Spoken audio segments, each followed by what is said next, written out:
Alright, so this is the problem that wants us to solve the cryptic arithmetic where 2 plus 2 equals 4.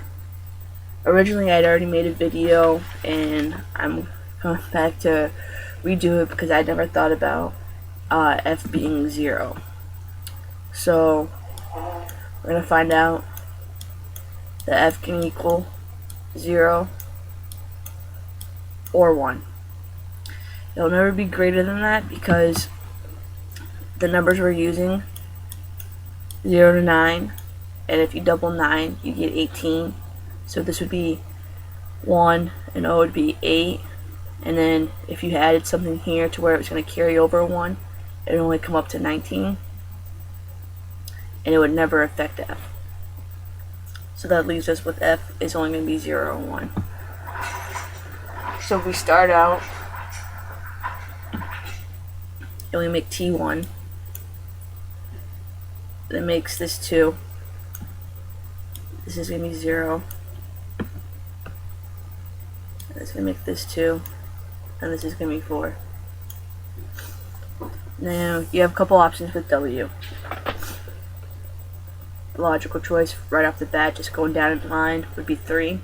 Then we just give you 6. And then you wouldn't be able to do 5.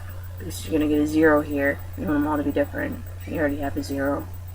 And then you do 6, and you make this 6. This will become 12. It's going to carry, it's going to change this to a 3.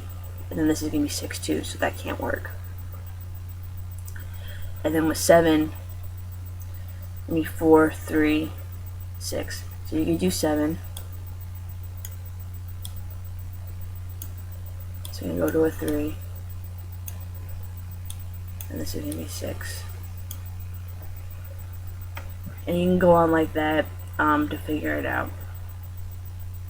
And the problem it mentions is doing backtracking, and basically this is starting from the front and working our way down instead of trying to solve this way and work our way to the left. And it works out to be much easier because right after that, after solving t, you're going to get an O value, and then from there it's going to narrow down your choices that you get to pick from, and make it easier for you to deduce what these values would be.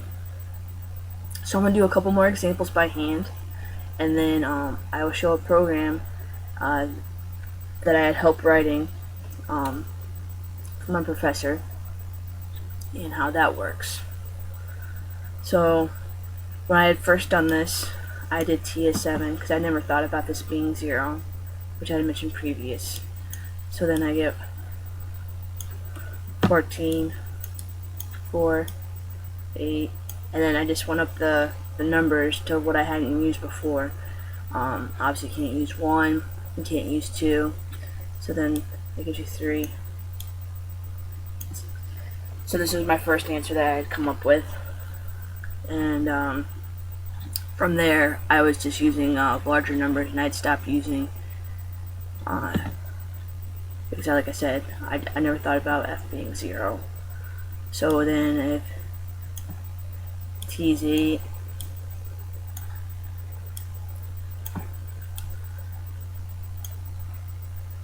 and then this is where you're going to get a carry.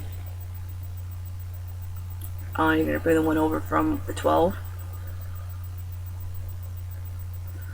And I just did this as 3. You're going to get 7. This could have been 4, and you're going to get 9.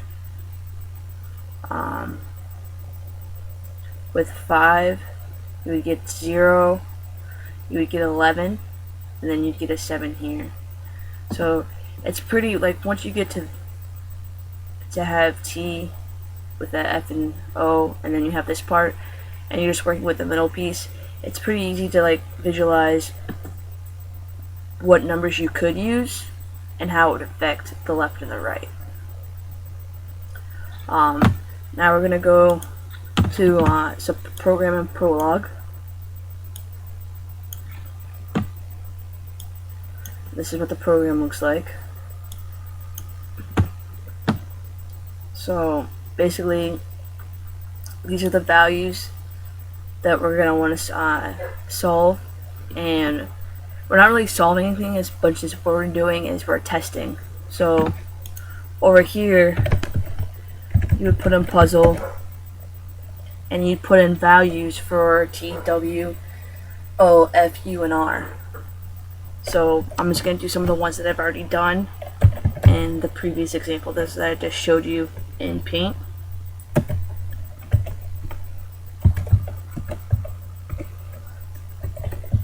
And then it comes back true. So that's basically what it's saying is that those values that I put in for T, W, O, F, U, and R work out to be true. They're all different, and it becomes a valid expression. And the code breakdown right here is showing right here that we're using 0 through 9. Those are the only digits that we want to use. This is the variables. We want to use all different variables for each letter. And this is how you would go about getting the answer for F, O, U, and R. Alright, and we'll just do a couple more.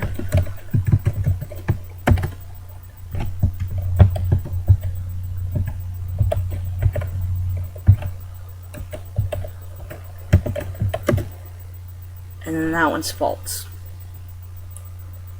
So then over here, I'm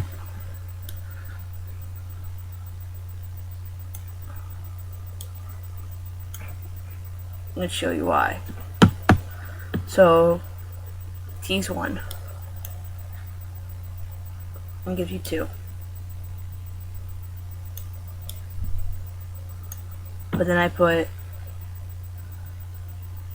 W is 2 and O is 3. So 6, 0.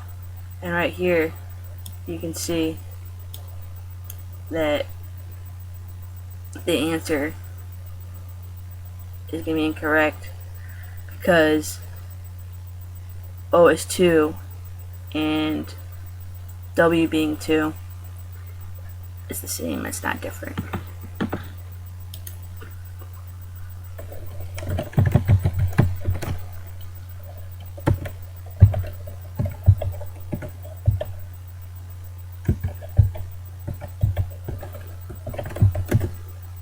And there's another one true.